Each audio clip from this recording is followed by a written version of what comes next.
that as at 31st March 2024, under the National Flood Management Program, on a total of 1,742 are deemed to be implemented over a period of 5 financial years. 539 projects to the tune of 3.8 billion have been completed as at date. Some 114 projects for a total amount of 3.3 billion are ongoing. Moreover, 150 drain projects for an estimated amount of 2.8 billion are at bidding stage. Full avoidance of flooding is not feasible. It is greatly related to climate-related impacts. Mr. Speaker, sir, I have to stress that strategically it is incorrect to talk about avoidance, but rather mitigation, as it is the case worldwide. Mr. Speaker, sir, I wish to inform the House that despite all constraints I have enumerated so far, I'm satisfied that the projects completed by the implementing agencies, that is the NDU, the RDA, the DICL, and the local authorities, have given the desired outcomes. Mr. Speaker, is the Honourable Minister saying that the Director of Audit, in his report, when he says, I quote at page 348, that only 34 drains during the financial year 2022-2023, only 34 drains contracted were awarded for 457 million compared to 84 contracts awarded in the preceding financial year, and that significant funds remain unspent, several projects are not being implemented. And it goes on to say at page 349, out of 72 projects identified in high-risk flood-prone areas, 26 were transferred to DICL and 1 to RDA. No project was transferred to local authorities. And the director goes on to describe how everything is slow in terms of implementation. And it says the slow implementation of projects implies that these projects were not made available to citizens on a timely basis. This thus may cause harm to the population. Is this report of the Director of Audit, where he condemns and says that there's been failure at the level of the Honourable Minister's ministry and departments, is he saying that the Director of Audit is wrong? Now, don't indulge in any debate. You already put 3 questions. If you don't know, you have put 3 questions. Let the Minister answer.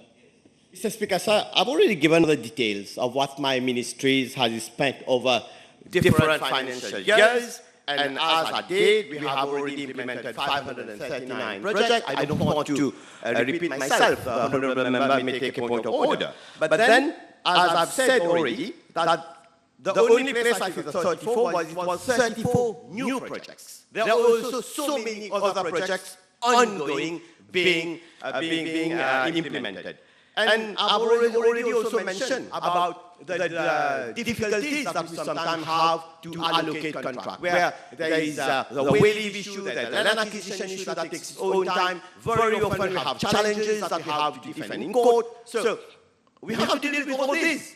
And despite all, in the proper procedures are being respected, we follow all required procedures, and projects are being implemented. Regarding projects being allocated to local authorities, this is not my ministry that allocates projects to local authorities. They have their own set of projects. They request funding with a year to implement their project. They have their own set of projects. I can't be held liable for what hasn't been done at the level of local authorities.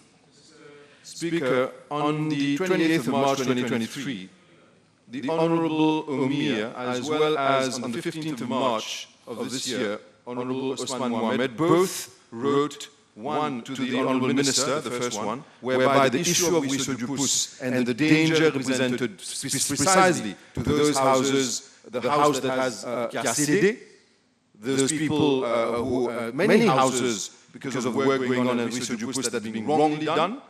There was a petition that was also sent to the Honourable Minister back in 2023, and this year, on the 15th of March, Honorable Mohamed wrote an email to the PPS, Honorable Mayut, whereby both have been less, both those correspondences which I beg leave to table, with all the photographs, whether they were sent to you, Honorable Minister, and Honorable PPS, both have been left unattended.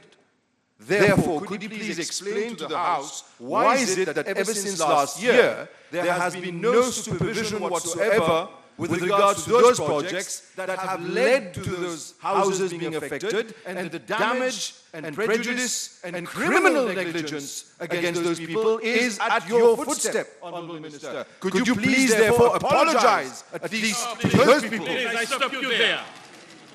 I stop you there. The minister hasn't had to apologize. Anything. Mr. Speaker, sir, firstly, I haven't received any of those letters. The Honourable Leader of Opposition is talking about the middle of as much as they want. We have a dispatch book. Whenever a letter is not received, someone needs to be signed, so we are well recorded, we know we can retrace whatever, and I invite the Leader of the Opposition to come and check for himself the dispatch book of the ministry, firstly. Secondly, Mr. Speaker, sir, whether there has been negligence or not, my ministry has already set up an independent committee that will be led by the engineers of the National Infrastructure Division of the ministry, also by the engineers of the NDA to investigate on the whole matter. You will agree that this may also involve eventually the insurance of the contractor or that of the consultant. So at this point, I don't think it will be proper for me to comment on this, as it may hinder the inquiry and eventually a procès en cours. So I don't want that eventually